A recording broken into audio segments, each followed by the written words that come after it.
dining room was silent, until it wasn't. Dad slammed the folder on the table. Inside, spreadsheets, vendor quotes, a color-coded breakdown. Mom leaned forward like a lawyer about to argue a case. Across the table, my sister Ava flipped her hair, sipped wine, and said nothing. Then Dad said it. The wedding will cost $545,000. I blinked. Okay, and? Mom folded her arms. You're paying for it. I laughed. No one else did. You're serious? I asked. Dad's voice sharpened. You make 6 figures, Aria. You live in a house we all used to own. It's your responsibility now. No, I said. It's not. Then came the ultimatum. If you won't support this family, then leave and don't come back. They were in my house. The one I bought after working 2 jobs through college while Ava partied and posted selfies. And now they were demanding $500,000 like it was rent? Ava just smiled. I stood. You've got 24 hours to pack your things, I said. Calm, controlled, done. Dad's jaw dropped. Mom gasped. But Ava? She just scoffed. You'll change your mind. I didn't. The house was quiet after I spoke. Too quiet. Mom opened her mouth, likely to scold me like I was 16 again. But I held up a hand. I let you stay here rent-free for over a year, I said. Utilities? Paid. Groceries? Paid. Ava wrecked my car last spring, remember? I didn't ask for a dime. Dad narrowed his eyes. That's what family does. We help each other. No, I help, you take. I turned to Ava. You failed out of college twice. You've never held a job longer than 6 months. You've lived off Mom and Dad. And now you're planning a wedding that costs more than most people's homes, with no money of your own. Her lips curled. Jealous much?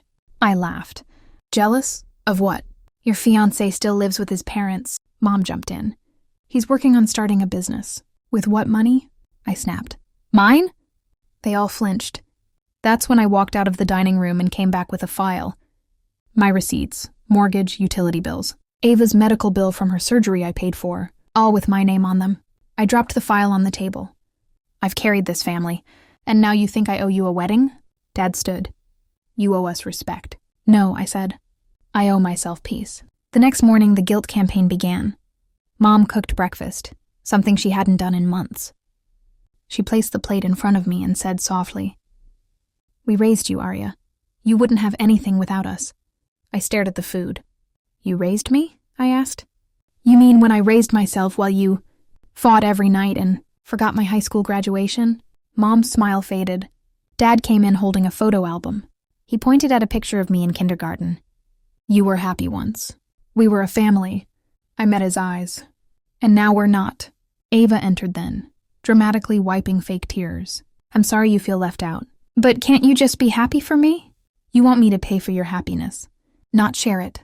She flopped onto the couch. Whatever. You always thought you were better than us. No, I said quietly. I just worked harder. They all stood there, staring at me, waiting for the usual, for me to fold, to fix, to sacrifice. Instead, I opened the front door. You've got till 7 p.m. Mom's voice cracked.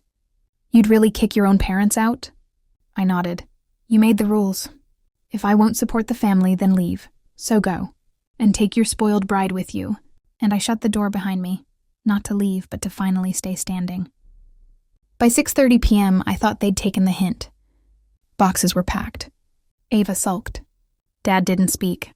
Mom kept muttering about ungrateful children. Then I walked into my office and froze. My safe was open. Files scattered. A checkbook was missing. Rage rose in my throat. I stormed into the hallway. Ava, I said, give it back. She didn't even try to deny it. Just shrugged. You wouldn't even notice. You've got so much. I stared at her, stunned. You tried to steal from me. In my own home. You owe me, she snapped. You think you're better because you made money? You wouldn't have that money if we didn't raise you. Dad stepped forward. She was just desperate. No, she's entitled. And now she's done. I grabbed my phone and dialed.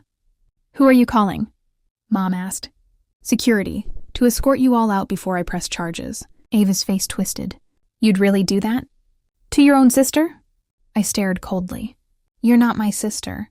You're a parasite in a white dress. The knock came 5 minutes later. I watched from the porch as they were escorted off my property, the home they claimed I owed them. Ava screamed. Mom cried. Dad said nothing. And I shut the door and locked it. The first night alone felt surreal. No tension clinging to the walls. No footsteps storming down the hallway. No guilt tripping over breakfast. Just peace. I made tea, played music, sat on the couch without waiting for chaos to walk in. Days passed. Then weeks. I blocked Ava's number after her third message demanding I reconsider and accusing me of ruining her big day. The fourth message, a Venmo request. $545,000. I laughed out loud before deleting it. My parents tried softer tactics. New emails that started with, "We love you," and ended with, "We still expect you to do the right thing." They never apologized. So I never responded. Meanwhile, I started living. I traveled. Finally launched my own financial coaching platform. Clients poured in. Peace grew roots. One day, I passed a cafe window and saw Ava alone. No ring, no groom, no glow. She looked tired. For a second, guilt tried to creep in. But I shut the door in its face, just like I had with them. Because I finally understood, you don't owe anyone your success, especially not the ones who cheered for your money, but never your growth. They gave me an ultimatum. I gave them the door, and I never looked back. Comment below if you think I did good.